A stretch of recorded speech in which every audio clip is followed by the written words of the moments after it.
Computer memory क्या है? Computer memory एक प्रकार का डिजिटल डेटा स्टोरेज है जो कंप्यूटर सिस्टम को जानकारी संग्रहित करने और एक्सेस करने की क्षमता प्रदान करता है।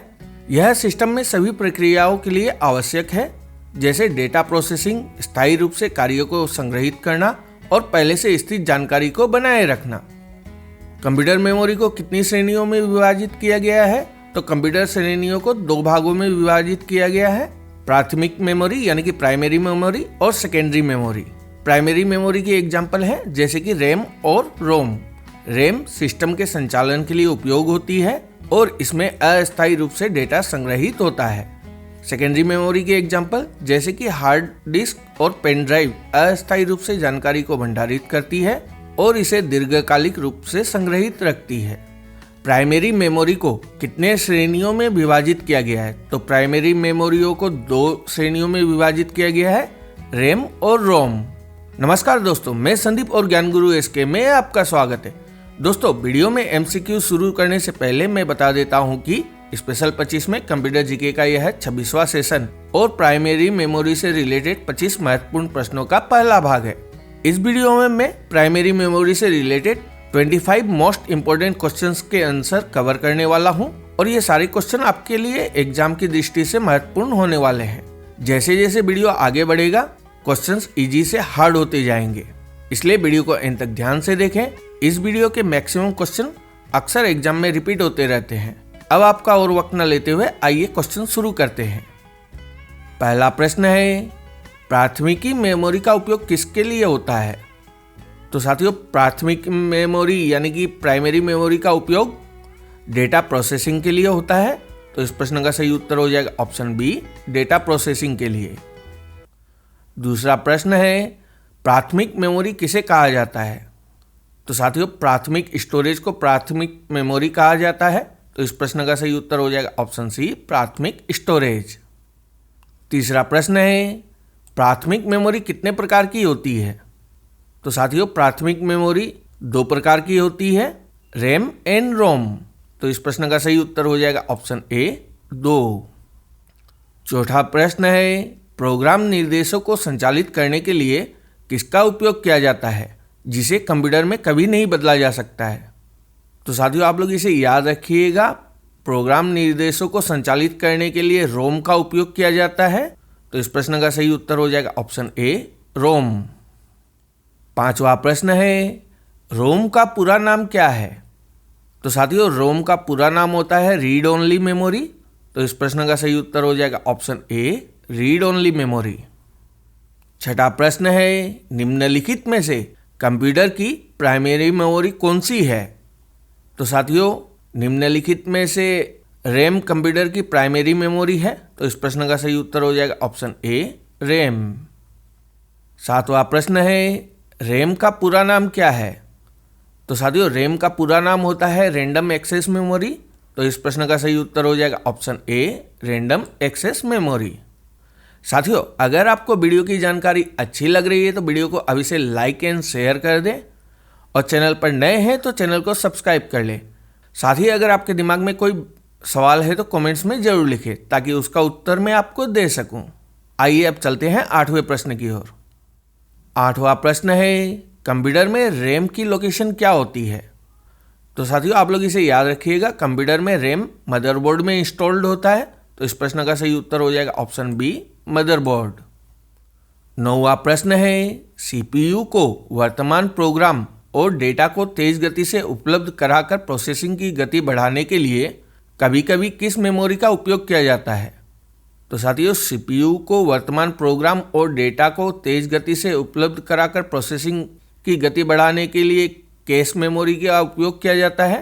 तो इस प्रश्न का सही उत्तर हो जाएगा ऑप्शन डी, कैश।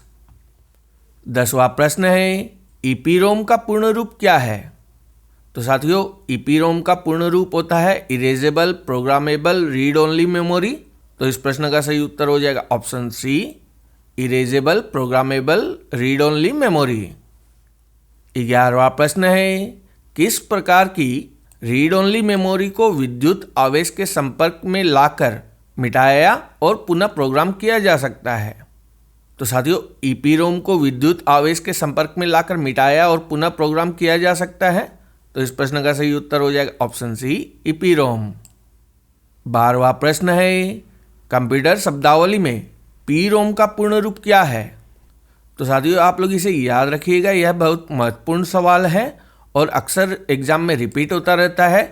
पीरोम का पूर्ण रूप होता है प्रोग्रामेबल रीड ओनली मेमोरी। तो इस प्रश्न का सही उत्तर हो जाएगा option C programmable read only memory. 13वां प्रश्न है निम्नलिखित में से कौन सा कथन गलत है। तो साथियों कैश मेमोरी उन प्रोग्राम को रखती है जिन्हें कम समय में चलाया जा सकता है। तो यह कथन सही है। कैश मेमोरी मेन मेमोरी से तेज होती है, यह भी सही है। कैश का आकार आमतौर पर छोटा होता है, यह भी सही है। कैश मेमोरी स्थायी उपयोग में डेटा स्टोर करती है, तो यह कथन गलत है। तो इस प्रश्न का उत्तर हो जाएगा ऑप्शन बी कैश मेमोरी स्थायी उपयोग में डेटा स्टोर करती है, यह कथन गलत है। अगला प्रश्न है कैश मेमोरी का क्या उपयोग है। तो साथियों आप लोग इसे याद रखिएगा, कैश मेमोरी का उपयोग तेज डेटा एक्सेस करने के लिए किया जाता है। तो इस प्रश्न का सही उत्तर हो जाएगा ऑप्शन सी तेज डेटा एक्सेस करने के लिए। साथियों मैंने हमारे टेलीग्राम चैनल का लिंक डिस्क्रिप्शन में पिन कर दिया है, आप उस पर क्लिक करके हमारे computer GK, static GK, mix GK, history, polity आदि के वीडियो की पीडीएफ फ्री में डाउनलोड कर सकते हैं। साथ ही आप डिस्क्रिप्शन से हमारे फेसबुक पेज के लिंक और सोशल मीडिया एक्स के वेरीफाइड अकाउंट के लिंक पर क्लिक करके भी हमारे साथ जुड़ सकते हैं। तो आइए चलते हैं 15वें प्रश्न की ओर। 15वां प्रश्न है निम्नलिखित में से कौन सा कथन सत्य है। तो साथियों एसरैम एक नॉन वोलेटाइल मेमोरी है, यह कथन गलत है। डीरैम एसरैम से तीव्र है, यह भी कथन गलत है। एसरैम को समय समय पर रिफ्रेशिंग करने की आवश्यकता होती है, यह भी गलत है। तो इस प्रश्न का उत्तर हो जाएगा एसरैम और डीरैम दोनों रैंडम एक्सेस मेमोरी है, यह कथन सही है। तो इस प्रश्न का सही उत्तर हो जाएगा ऑप्शन ए एसरैम और डीरैम दोनों रैंडम एक्सेस मेमोरी है। 16वां प्रश्न है डेटा अवधारण क्षमता के आधार पर निम्नलिखित में से कौन सा अस्थिर अर्धचालक मेमोरी का सही चुनाव है। तो साथियों 16वें प्रश्न का सही उत्तर हो जाएगा ऑप्शन सी एसरैम और डीरैम।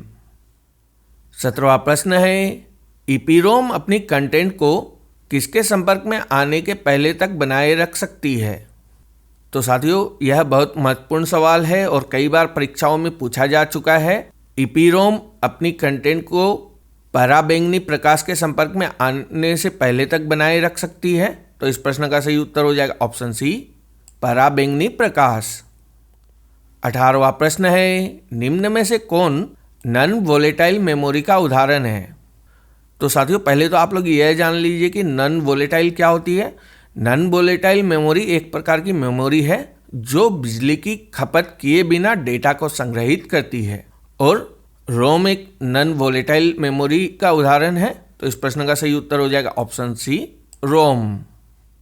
19वां प्रश्न है निम्नलिखित में से कौन सा कथन कैश मेमोरी के बारे में गलत है। तो साथियों यह मुख्य मेमोरी से धीमी होती है, यह कथन कैश मेमोरी के बारे में गलत है।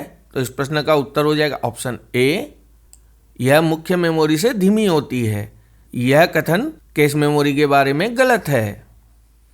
20वां प्रश्न है निम्नलिखित में से कौन सा रोम का गुण नहीं है। ऑप्शन ए है यह स्थायी रूप से जानकारी संग्रहित करता है, यह गुण भी है। इसमें बूट लोडर जैसे सिस्टम सॉफ्टवेयर है, यह भी कथन सही है। कंप्यूटर स्विच ऑफ होने पर भी जानकारी गायब नहीं होती है, तो यह कथन भी सही है।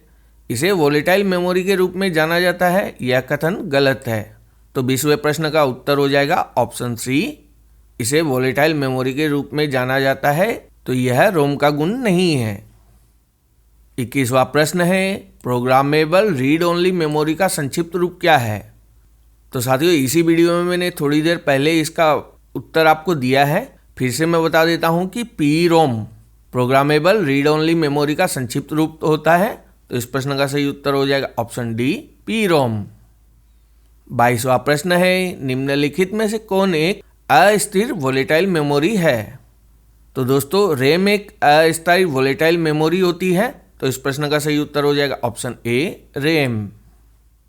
23वां प्रश्न है, कंप्यूटर की भौतिक मेमोरी से संग्रहित परिणाम प्राप्त करने की प्रक्रिया क्या कहलाती है?